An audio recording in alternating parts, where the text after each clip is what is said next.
안녕하세요. 초등쌤 애플다솜입니다. 자, 우리 좀 황당한 사건이 있었죠. 일명 왕의 DNA다. 그래서 교육부 직원의 갑질 논란이 있었습니다. 그래서 오늘은 제가 이 9가지 이른바 왕의 DNA 편지의 내용들을 하나하나 살펴보면서 무엇이 문제고 왜 이게 잘못됐는지, 그리고 더불어서 그럼 어떻게 교육하는 게 효과적인지, 그런 이야기를 좀 해볼까 합니다.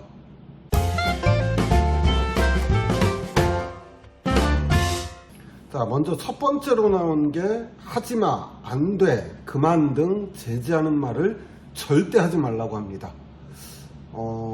그 이유로 든 게 이제 강력하게 제지하는 말을 들을 때마다 분노가 솟구쳐 오른다. 그러므로 위험한 행동 및 제지가 필요할 경우에는 관심을 다른 곳으로 전환을 시키는 것이 좋다라고 했는데요. 이게 말도 안 되는 게, 자, 먼저 강력하게 제재하는 말, 이른바 이제 지시어라고 하는데요. 교육의 출발은 지시어를 알아듣는 데서 출발을 합니다. 지시어가 통하지 않는 아동들은 교실 내에서도 참 수업하기가 어렵고 가르치기가 어려워요. 당연한 얘기죠. 교육이라고 하는 것은 해야 되는 것, 하지 말아야 되는 것을 분명하게 명시하고 교육 목표에 따라서 활동 안내를 하고 그에 맞는 수업을 하게 되어 있습니다. 그런데 학생이 하면 안 되는 것을 한다든지 또 해야 될 것을 안 하고 있다라는 얘기는 이미 교육을 포기한 겁니다. 이걸 제지하지 말라고 하는 거는 가르치지 말라는 얘기예요. 그러면은 학교를 보내면은 안 되죠. 자, 또 하나는 이런 제지하는 말을 들을 때마다 분노가 솟구쳐 오른다. 그럼 분노 조절 장애입니다. 아이가 원하는 대로 다 하는 것은 아이를 망치는 가장 빠른 지름길입니다. 그래서 저는 많은 학부모들한테 이야기할 때 아이에게 무엇을 먼저 가르칠 것이냐라고 할 때는 지시어를 따르는 것을 먼저 가르쳐야 됩니다. 이것이 모든 교육과 학습의 기본이기 때문에 그렇죠. 싫다는 음식을 억지로 먹게 하지 마라. 일부분은 동의를 합니다. 그리고 대부분의 학교에서, 거의 대부분이라고는 했지만 모든 학교에서 이제 더 이상 우리가 어릴 때, 우리가 중고등학교 다닐 때, 초등학교 다닐 때처럼 급식을 억지로 먹게 하는 학교는 없습니다. 잔반 지도도 가능하면 남기지 마라, 먹을 만큼만 받아라 이렇게 하지, 남겼다고 해서 그걸 다 먹어라 이렇게 강요하는 선생님은 절대로 없어요. 싫다는 음식을 억지로 먹게 하는 것 당연히 안 좋은 겁니다. 그런데 이 부분도 좀 생각을 해봐야 될 게요. 좋아하는 음식만 먹고 살 수는 없잖아요. 그래서 저 같은 경우는 이제 급식 지도를 할 때 어떻게 하냐면은 알러지가 있다든지 이런 경우가 아니라면은 한 입은 맛보게 합니다. 한 입 먹어보고 나 그래도 내 입맛에 안 맞고 내가 좋아하는 맛이 아니야, 난 먹기 싫어 이러면은 그럼 먹지 마라 이러죠. 또래와 갈등이 생겼을 때 철저히 편들어 주세요. 이미 충분히 잘못을 알고 있어서 감정을 충분히 읽어주시면 차츰 행동이 수정됩니다. 진짜 너무 말 같지 않은 소리만 있어가지고 뭐라고 말을 해야 될지 모르겠네요. 자, 이미 충분히 잘못을 알고 있다. 그럼 사과를 하는 게 맞습니다. 잘못을 알고 있다면 사과를 하는 게 당연한 거예요. 지극히 당연한 겁니다. 그런데 알고 있으니까, 내가 뭘 잘못했는지는 알고 있으니까 말하지 않아도 괜찮다. 그리고 오히려 뭘 잘못했는지 알고 있는 아이의 편을 들어줘라. 이건 정말 말 같지도 않은 소리죠. 그렇다면 거꾸로 역으로 생각을 해서 상대방 아이는요, 또래와 갈등이 생겼는데 분명히 얘가 잘못을 했어요. 그런데 얘는 자기 잘못을 말하지 않아도 알고 있는 아이니까 얘 편을 들어줘라. 이거는 잘못을 알고 있다라고 볼 수가 없죠. 절대로. 잘못을 알고 있는 아이는 편을 들어줄지라도 아니에요, 사실은 제가 잘못했어요, 라고 말하는 게 정상인 겁니다. 따라서 뭘 잘못했는지를 스스로 깨닫고 사과하고 또 자신의 잘못을 입으로 시인하는 이런 교육이 되어야 자녀를 올바르게 기를 수 있는 거죠. 자, 지시 명령투보다는 권유나 부탁의 어조를 사용해 주세요. 자, 왕의 DNA가 나온 말입니다. 대단하죠. 왕의 DNA를 가진 아이기 때문에 왕자님에게 말하듯이 듣기 좋게 돌려 말해도 다 알아듣는다. 그러니까 지시하거나 명령하는 식으로 말하면 아이는 분노만 축적이 된다. 말씀드렸죠. 이거 분노 조절 장애입니다. 특히 반장이나 줄반장 등의 리더의 역할을 맡게 되면 자존감이 올라가 학교 적응에 도움이 됩니다. 진짜 말도 안 되는 소리입니다.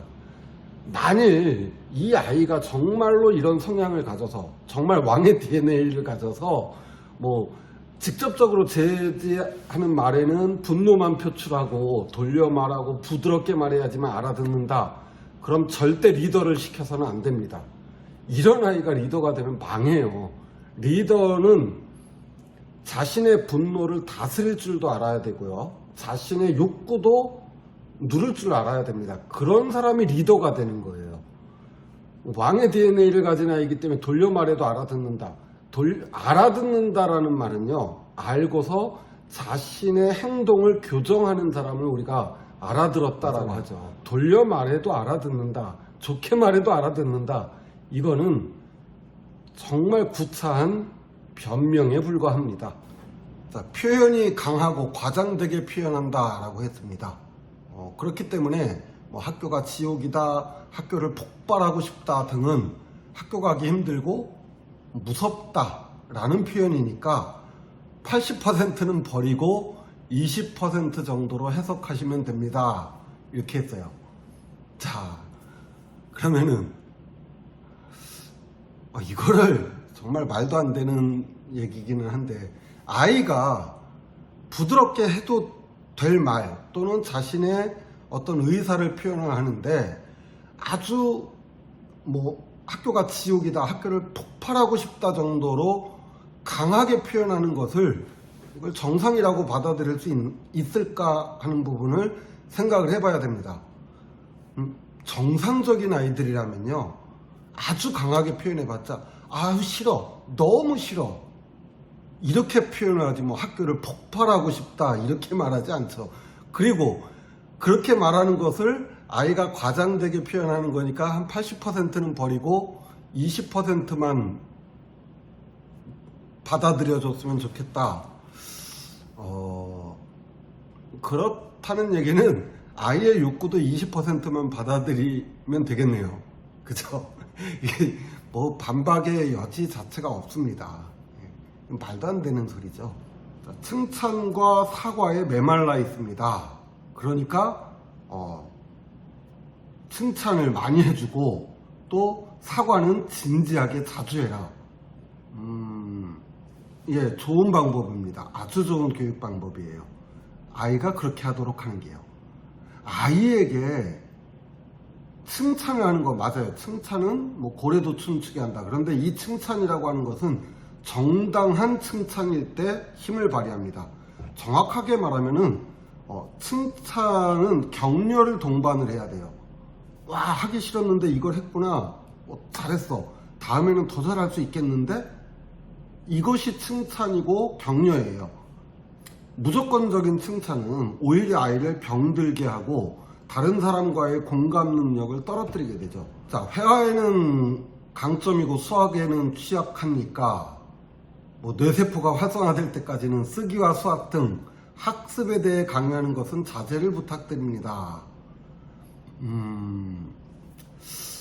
물론 과도한 학습에 대한 강요는 맞습니다. 학습에 대한 거부감을 불러일으키고 또 오히려 학습 효과를 떨어뜨리는 결과를 초래하긴 해요. 자, 그런데 우리가 알아야 될 것은 학교라는 곳은 단계가 있어요. 1학기, 2학기 뿐만 아니라 1학년부터 6학년까지 중학교, 고등학교 점점 단계로 올라가면서 그 단계에 맞는 학습 단계라는 것이 있죠. 이 단계를 물론 모든 과목을 모든 단계에서 다 잘할 수는 없죠. 말도 안 되는 겁니다. 하지만 그 단계에서 해야 될 것들을 학습은 해야 되는 거예요. 무슨 말이냐면은 수학 1단원 덧셈을 배운다 라고 했을 때 수학 1단원을 마칠 때까지 덧셈을 완벽하게 해야 되는 건 아닙니다. 당연하죠. 잘할 수도 있고 못할 수도 있어요. 하지만 수업 활동은 반드시 덧셈 활동을 해야만 하는 거죠. 그것이 학교이고 단계별 수준별 교육이라고 하는 것입니다. 만일 해당 단계와 해당 학년 수준을 따라가지 못한다 그러면은 심각한 문제가 있는 거죠. 그러면 그에 맞는 적절한 조치가 취해져야 되는 것이고요. 자, 인사를 두 손 모으고 고개 숙여 인사를 강요하지 않도록 한다. 그군의 아이들은, 여기 그군의라는 표현이 저도 이번에 처음 알았어요. 뭐 본성으로 인사하기 싫어하는 것. 예. 인사를 해서 자존감이 훼손된다. 이거는 만일 진짜 어떤 아이가 인사를 하는 것 때문에 자존감이 훼손됐다고 말하면요, 그 아이는 어떤 아이가 됐냐면요, 세상에 오직 자기만 있는 아주 독선적이고 지독하게 자기중심적인 사람이라는 얘기밖에 안 됩니다. 모든 교육의 기본, 아까 첫 번째로 순종을 말했습니다. 그 다음에 인사를 잘하는 것, 이거는 뭐 제가 굳이 설명하지 않아도 아마 많은 분들이 아시겠죠.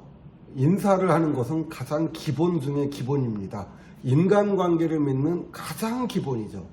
친구를 만났을 때 안녕 반가워 뭐 잘 지냈어 부터 시작해서 선생님을 만났을 때 선생님 안녕하세요 인사하고, 부모님한테도 역시 인사를 하고, 인사야말로 정말 부모와 교사가 어른이 아이에게 가르쳐야 되는 것 중에 하나입니다. 물론 말도 안 되는 상황에서 인사를 강요하는 것은 문제가 있죠. 하지만 인사를 해야 되는 상황이라는 것이 있고, 이것은 보편적인 가치입니다. 이걸 뭐 인사를 강요를 하게 되면은 자존감이 심하게 훼손된다. 그럼 이미 심하게 망가져 있는 아이라는 것이죠. 아홉 번째는 교실에서 돋보이고 싶지만 현실은 전혀 반대여서 괴로워하는 거랍니다. 자, 또한 소통이 불편해서 아이들에게 놀림받을까 공포감으로 학교 가는 것을 두려워하니까 뭐 자연스러운 현상이다. 등교를 거부하는 게